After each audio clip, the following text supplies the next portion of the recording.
Alright, so today I'm going to make just a real quick video about how to test the coil on your mower, which is responsible for delivering the spark to your engine, which is important for it to run, obviously. And just to do a quick recap here, you need compression, air, fuel, and spark for an engine to be able to run properly. Now, if you're watching this, you've probably tested for the other items. Compression's pretty easy. When you pull your pull cord, you should feel a point of resistance on the compression stroke, as we see right here. So if you have that, your compression is indeed good. You can kind of bypass testing your fuel and air if you just want to remove your air cleaner and remove your spark plug. Either spray some carb cleaner or a little bit of fuel into the chamber, put your spark plug back on, hook everything back up, and if you can fire it from that point, and it may only fire momentarily, but if it does, then you know that your spark is good.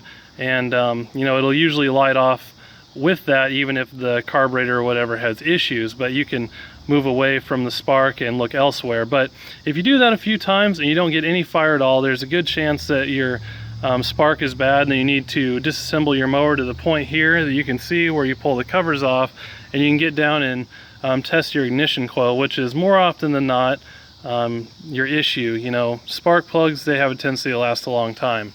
You know, and just very briefly here, a lot of mowers end up getting put on the curb for very simple fixes like this. Even these coils, they're about 10 bucks, real easy to do. And you know, you have a mower again versus like how I got this one on my trip back from Missouri. It was sitting out on the curb. You know, someone had put it out there and then they went and bought a mower for $100, $200, $300 to replace it. So that's just silly. Even this mower right here, I picked it up off the curb way back in 2010 or so. You've seen it in many carburetor videos on my channel, and I still use it every time I mow my lawn to this very day in 2017. But anyway, getting down to the point here, some of the things you need to test your ignition coil are a multimeter pretty much, and I guess really that's about it here. So I'm going to get this hooked up and we'll take a look at it. Alright, so this engine's coil is still good, so we're going to use it for our demonstration first. So what you want to do is set your multimeter to ohms. Naturally, you want to test your multimeter here, touch your two leads together, and you should get a reading. If you don't, your multimeter has an issue.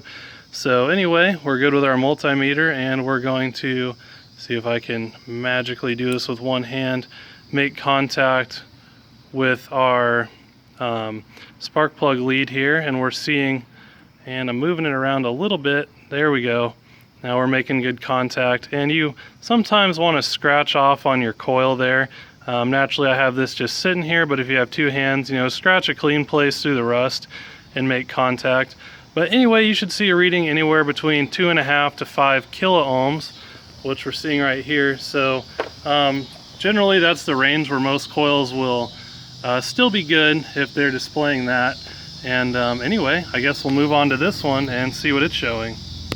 Alright, we got our Craftsman mower's coil all hooked up here, the multimeter in the same way.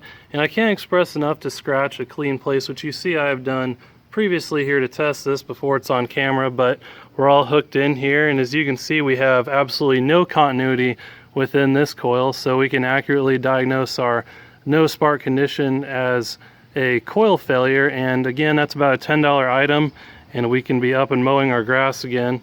But you know, sometimes on the multimeter you'll see some fluctuations, but again, you want to be within that 2.5 to 5 kilo ohm reading, or else you have a coil issue. So anyway, this one's completely dead, no continuity whatsoever.